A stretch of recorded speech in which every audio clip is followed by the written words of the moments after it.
नमस्कार दोस्तों, मैं ट्रिकी कॉप आज आपको समानुपात के कुछ सवालों का ज़बरदस्त तरीका बताने वाला हूं। तो आइए चलते हैं अपने सवाल की तरफ। हमको दिया गया है, जब 19, 28, 55 और 91 में से प्रत्येक में से x घटाया जाता है तो इस प्रकार प्राप्त संख्याएं समानुपात में होती हैं, तो x का मान ज्ञात करें।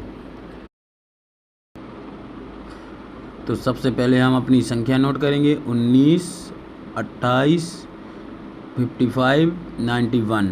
इसके बाद डिफरेंस निकाला, 19, 28 का डिफरेंस 9 आ गया, ठीक है। और 55 और 91 का डिफरेंस निकालेंगे। 55 और 91 का डिफरेंस 36 आ गया, यानी 36 आ गया। अब अगर ये 9 और 36 एक दूसरे से कटते हैं तो काट देंगे। 9 एकम 9, 9 चौको 36, यानी 1 4। 1 और 4 का अनुपात आ गया। अब इस 4 का गुणा 19 में करेंगे और 1 का गुणा करेंगे 55 में, तो 19 चौका 76 आ जाएगा, 76। तो ये यहाँ पर लिख दिया। और इसके बाद ये आ जाएगा 55 एकम 55, ये यहाँ पर लिख दिया। अब इन दोनों का डिफरेंस निकालेंगे तो कितना आ जाएगा, 21 आ जाएगा। और 1 और 4 का डिफरेंस निकालेंगे तो 3 आ जाएगा। अब इस 3 को 21 के बराबर रखेंगे। अब 3 को 21 में काटेंगे, 3 एकम 3 और 3 7 21, 1 बराबर 7 के, यानी कि यही हमारा x का मान हो जाएगा। x बराबर 7 घटाने पर हमारी संख्याएं समानुपात में होंगी। तो चलिए एक बार और समझते हैं। जैसे हमने सबसे पहले संख्या नोट की, फिर 19 और 28 का डिफरेंस 9 आया, 55 और 91 का डिफरेंस 36 आया। अब इन दोनों को काटने के बाद 1:4 का रेशियो आया।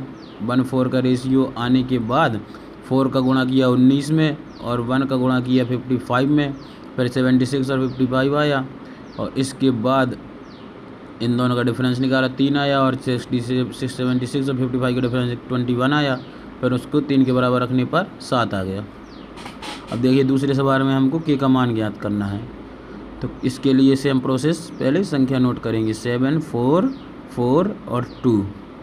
इसके बाद 7 और 4 का डिफरेंस 3 और 4 और 2 का डिफरेंस 2। अब इसके बाद ये कट नहीं रही है एक दूसरे से, तो सीधे 7 का गुणा 2 में करेंगे और 3 का गुणा 4 में करेंगे। और 7 दूनी 14 हो गया और 4 तिये 12 हो गया। अब इन दोनों का डिफरेंस 3 और 2 का 1 आ जाएगा और 14 और 12 का डिफरेंस 2 आ जाएगा, यानी 1 बराबर 2। अब 1 बराबर 2 है, यानी कि k का मान भी 2 है, यानी 2 जोड़ने पर हमारी संख्या समानुपात में होगी। तो नमस्ते दोस्तों, मुझे लगता है आपको ये कॉन्सेप्ट समझ में आया होगा। ऐसे ही ज़बरदस्त कॉन्सेप्ट के लिए हमारे चैनल को सब्सक्राइब करें और कमेंट करें आप किस टॉपिक का और कॉन्सेप्ट चाहते हैं। जय हिंद दोस्तों।